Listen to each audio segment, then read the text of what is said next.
Ashland, Oregon, is it a pitfall or is it a paradise? Well, today's video is going to take you through those things.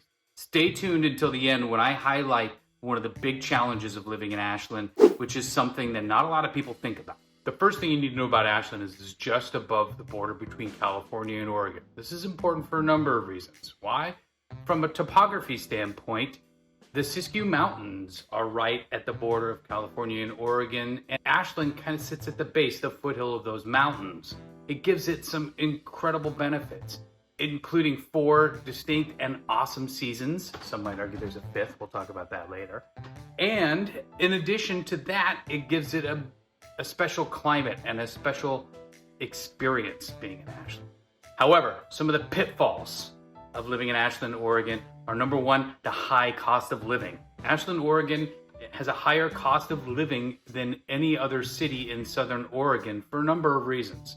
One is the tax base is higher. So what that means is that property taxes are going to be higher than other places in Southern Oregon. Why? That's because there's a special levy on schools in Ashland. You see, in Ashland, they have a special tax called the Youth Activities and Academics Levy, which adds an additional percentage to your property taxes every year on top of the already higher tax basis for the city of Ashland. But in return, the city does give you more services, and the schools have special access and special opportunities for the kids. It's something that the community has really hung their hat on, but it leads to a higher cost of living. You'll notice the higher median home price, the higher rent price. You'll notice a higher cost for groceries. You'll notice that there's higher cost for dining out. These can all be pitfalls of living in Ashland just because of the high cost of living. In addition to the high cost of living, there are limited job opportunities in Ashland. There are a couple of major employers, SOU being one, Southern Oregon University is a major employer, and the Oregon Shakespeare Festival. Although the Oregon Shakespeare Festival just announced that it's going through some tough financial times and will be doing some layoffs and some restructuring as they're still struggling to recover from the pandemic. OSF has had a tough time getting theater goers back into the seats, and they made it through with some PPP money, but now that it's time to kind of get back onto their own standing, they're struggling a little bit, but they're resilient. This is not live theater's first pandemic. They'll come back, I'm sure of it. However, outside of OSF and SOU and the local school district, there are not many large employers. The hospital employs a good number of people, but not all those people live in Ashland, and they work for Asante, so sometimes they move to other facilities as well. So limited job opportunities, especially outside the service sector, is definitely a pitfall to Ashland. The next challenge and pitfall are the crowds during peak tourist season. It can be tough to find parking, to get a restaurant reservation, to do what you need to do to enjoy Ashland. So that's a major challenge. When is that? Well, OSF would typically bring people in starting in February and go till October, but the peak tourism season really is March until October or November. Once the winter time hits, you'll see there are fewer tourists in Ashland, and that can make for a really nice change of pace. Easier parking on the plaza, easier to get reservations, easier to do the things that you want to do to really enjoy Ashland. But that traffic and congestion and the number of people in town during peak tourism season can certainly be a pitfall, especially if you're not prepared for it mentally the first time around. Perhaps the largest pitfall of living in Ashland is there's no nightlife. That doesn't mean there's not things to do, because SOU has concerts frequently. OSF obviously has live performances. There's the cabaret theater. There's lots of options to go and do things, but not an active nightlife. In fact, one of our old standbys, Standing Stone, recently closed down, and that was one of the only places that would frequently be open late in the evening. So if you're working late hours and you're looking for a place to unwind or like get a bite, Ashland can be tough. In addition to that, if you're a younger person and you're into the social scene and you want to try and get into the mix and meet people via nightlife, this is going to be a challenging place to do that. So understand that one of the pitfalls of living in Ashland is the lack of nightlife. Okay, let's get to the things that make living in Ashland a paradise. Number one has got to be the natural beauty. The proximity to mountains, to forests, and to rivers is unparalleled. The views from both sides of the valley are incredible, and there's nothing that compares to sitting on top of Crestview or sitting up on Dragonfly Lane and watching a storm blow in from Medford. It's really incredible. The surrounding area is also incredible. The mountain lakes are beautiful, and you can get to the Siskiyou National Monument very close by.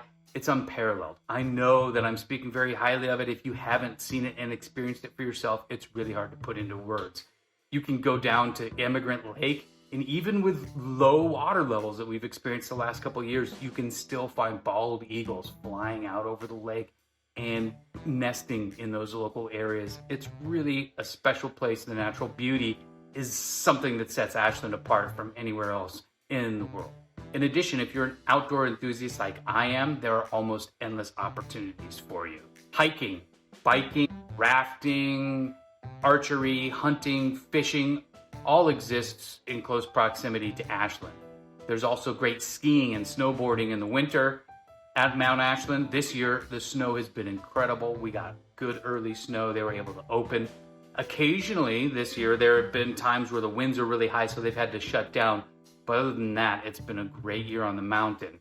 And maybe you're like me, you like to go rafting. The Rogue River is very close by, and you can get on a day float anytime, or if you're up for a larger adventure, you can go to Klamath, or you can do a multi-day trip down the lower Rogue River.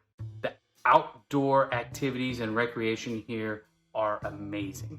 Another thing that makes Ashland a paradise are the cultural events. I've already talked briefly about the Oregon Shakespeare Festival. For those of you that haven't been, it is a world-class theater organization. They put on productions that parallel the level of Broadway. I'm not even kidding. It is one of the best regional theater companies in the world.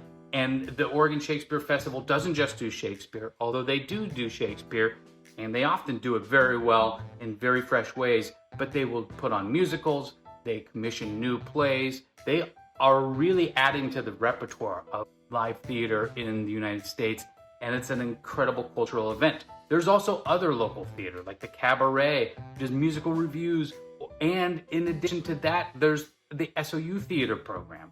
And maybe you're thinking, well, I can't afford any of that. Well, then you can afford the Ashland High School theater program, and I'm here to tell you it is amazing. Having worked on some of those productions in the past, you're going to find unparalleled level of dedication from students and a real excellent theater performance.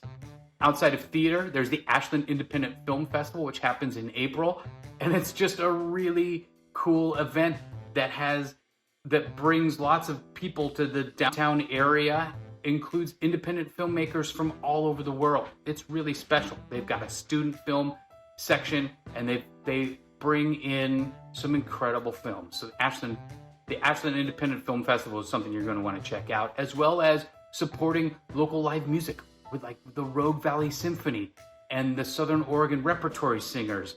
They perform at SOU and in Medford and in Grants Pass, not that far, and the live music is incredible. In addition, Ashland is one of the few cities still in the United States that has their own city band. What does that mean? Well, they've got a group of musicians that perform every Thursday night in Lithia Park, and it's just a special evening. You can go take a picnic, go hang out, sit and enjoy a live music event. The cultural opportunities in Ashland are unparalleled for a city its size, and it's one of the things that makes living in Ashland a real paradise. The next thing that is a real pro of living in Ashland is the sense of community. Yes, in recent times, the local city government has had some turmoil, and there's been some butting of heads and some challenges for sure. There's a strong sense of community built around lots of activities: skiing, snowboarding, hiking, mountain biking, running. All these activities have a strong community built around them in Ashland. It really is one of the special things about Ashland. Lastly is a high quality of life. In Ashland, you will experience incredible weather for much of the year. Sometimes it does get hot. There are times where, yes, there's a little bit of snow, but nothing debilitating. And yes, sometimes we do close things down because there's an inch of snow on the ground. And you know what? That's okay. Sometimes we need just an excuse to rest and relax, right? Overall, the high quality of life in Ashland is something that makes it very special. However, as I mentioned at the beginning of this video, you need to know about smoke season. Smoke season can arrive anytime between August and September, and it can be challenging. What is smoke season? Well, from local recent wildfires, the smoke hangs in the area. It kind of gets trapped by the mountains in the valley, if you will, and the air quality can become hazardous. It can be a challenge. What you have to start to do is learn how to live with that. It's something that is naturally occurring. It's something that's going to keep happening, because when we have fires, one of the ways they mitigate that is they start backfires, which creates a lot of smoke. You learn how to adapt with a mask. You make sure that your house is well sealed off so that you don't get smoke penetration inside. But that's an important component and something you really need to know. It's a coin flip. Ashland can be a paradise or it can be a pitfall. If you're curious about Ashland, you're thinking, well, what things are there to do? Check out this playlist. And if I can be of any help, please reach out. Send me a text, give me a call, or drop me an email. My contact information is right here. My name is Travis Moddison, and it'd be a pleasure to go with you on a journey.